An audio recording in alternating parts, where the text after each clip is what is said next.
President, and gentlemen, ladies of the House, standing here with 8 minutes in my hands and at this venerable and rather magnificent institution, I was going to assure you that I belong to the Henry VIII School of Public Speaking, that as Henry VIII said to his wives, I shall not keep you long. But now finding myself the seventh speaker out of 8 in what must already seem a rather long evening to you, I rather feel like Henry VIII's last wife. I more or less know what's expected of me, but I'm not sure how to do it any differently.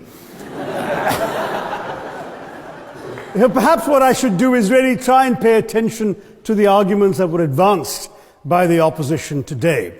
We had, for example, Sir Richard Ottaway challenging the very idea that it could be argued that the economic situation of the colonies was actually worsened by the experience of British colonialism. Well, I stand to offer you the Indian example, Sir Richard.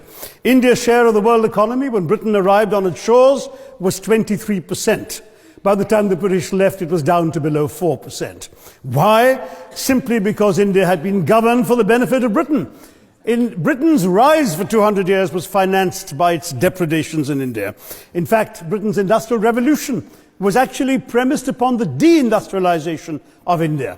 The handloom weavers, for example, famed across the world, whose products were exported around the world, Britain came right in. There were actually these weavers making fine muslin, light as woven air, it was said. And Britain came right in, smashed their thumbs, broke their looms, imposed tariffs and duties on their cloth and products, and started, of course, taking the raw materials from India and shipping back manufactured cloth, flooding the world's markets with what became the products of the dark and satanic mills of Victorian England. That meant that the weavers in India became beggars, and India went from being a world-famous exporter of finished cloth into an importer, went from having 27% of world trade to less than 2%. Meanwhile, colonialists like Robert Clive bought their rotten boroughs in England on the proceeds of their loot in India, while taking the Hindi word loot into their dictionaries as well as their habits.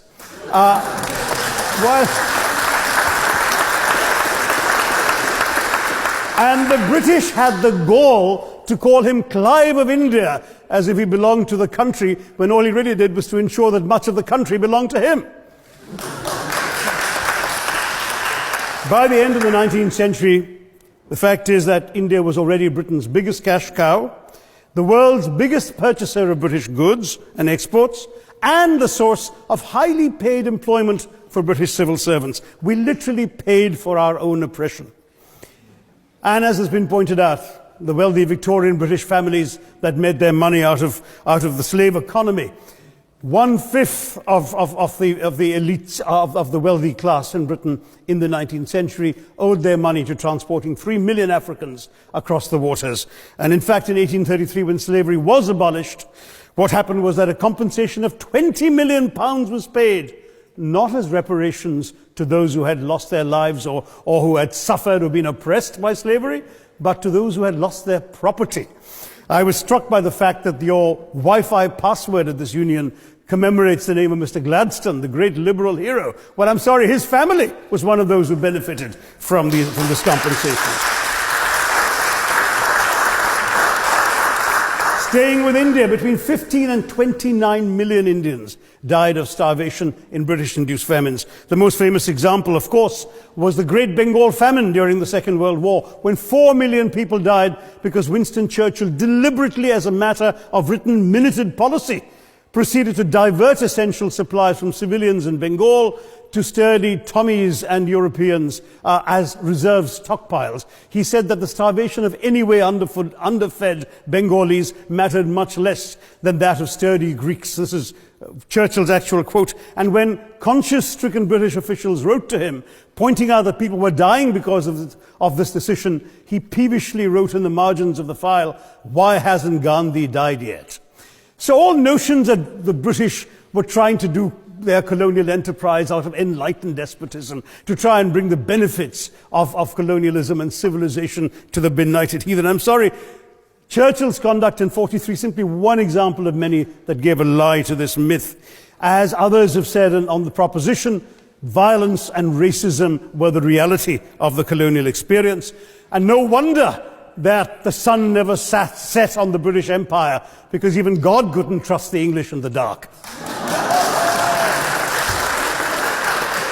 Let me take World War I as a very concrete example, since the first speaker, Mr. Lee, suggested these things couldn't be quantified. Well, let me quantify World War I for you. Again, I'm sorry, from an Indian perspective, others have spoken of other countries. 1/6 of all the British forces that fought in the war were Indian. 54,000 Indians actually lost their lives in that war. 65,000 were wounded. Another 4,000 remained missing or in prison. Indian taxpayers had to cough up £100 million in that time's money.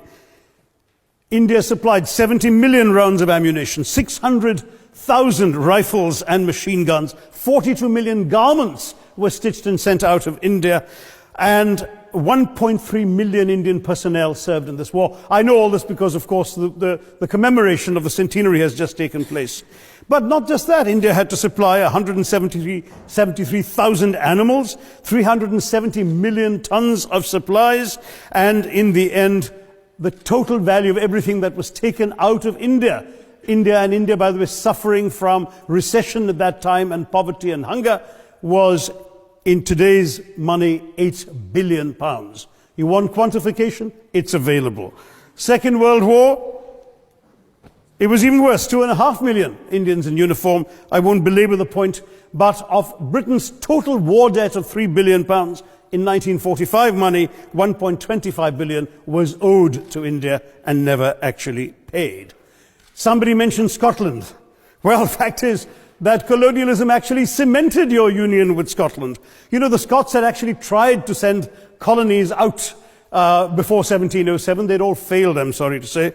But then, of course, came union, and India was available, and there you had a disproportionate employment of Scots. I'm sorry, Mr. Mackenzie has to speak after me. Engaged in this colonial enterprise as soldiers, as merchants, as agents, as employees, and the earnings from India is what brought prosperity to Scotland, even pulled Scotland out of poverty. Now that India is no longer there, no wonder the bonds are loosening. Now, we've heard other arguments on this side. There's been a mention of the railways. Well, let me tell you, first of all, as my colleague, the Jamaican High Commissioner, has pointed out, railways and roads were really built to serve British interests and not those of the local people. But I might add that many countries have built railways and roads without having had to be colonized in order to do so.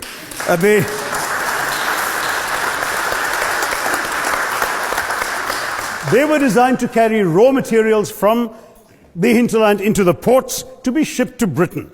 And the fact is that the Indian or Jamaican or other colonial public, their needs were incidental. Transportation, there was no attempt made to match supply to demand for mass transport, none whatsoever. Instead, in fact, the Indian railways were built with massive incentives offered by Britain to British investors, guaranteed out of Indian taxes paid by Indians, with the result that you actually had 1 mile of Indian railway costing twice what it cost to build the same mile in Canada or Australia, because there was so much money being paid in extravagant returns. Britain made all the profits, controlled the technology, supplied all the equipment, and absolutely all these benefits came as private enterprise, British private enterprise, at public risk, Indian public risk. That was the railways as an accomplishment. We're hearing about aid. I think it was again Sir Richard Ottaway who mentioned British aid to India. Well, let me just point out that British aid to India is about 0.4% of India's GDP. The government of India actually spends more on fertilizer subsidies, which might be an appropriate metaphor for that argument. If I may point out as well,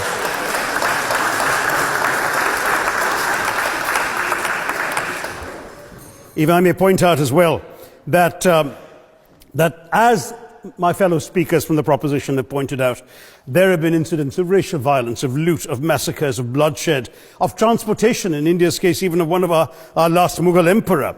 Yes, maybe today's Britons are not responsible for some of these depredations, but the same speakers have pointed with pride to their foreign aid. You're not responsible for the people starving in Somalia, but you give them aid. Surely the principle of reparations for the wrongs that have been done cannot be denied. It's been pointed out, for example, the dehumanization of Africans in the Caribbean, the massive psychological damage that has been done, the undermining of social traditions, of property rights, of the authority structures of these societies, all in the interests of British colonialism. And the fact remains that many of today's problems in these countries, including the persistence, in some cases the creation of racial and ethnic and religious tensions, were the direct result of the colonial experience. So there is a moral debt that needs to be paid.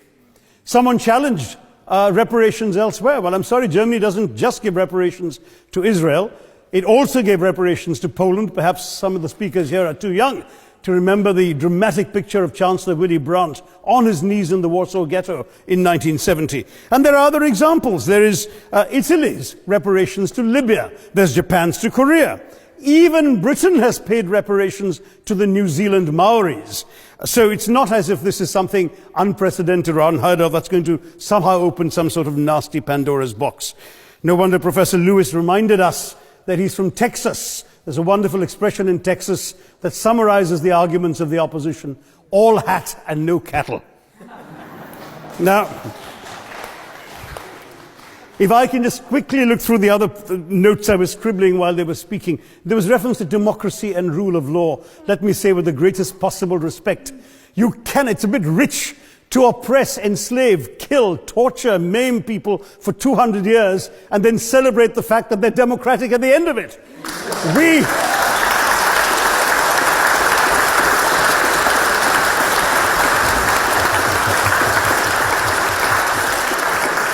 We were denied democracy, sir. We had to snatch it, seize it from you.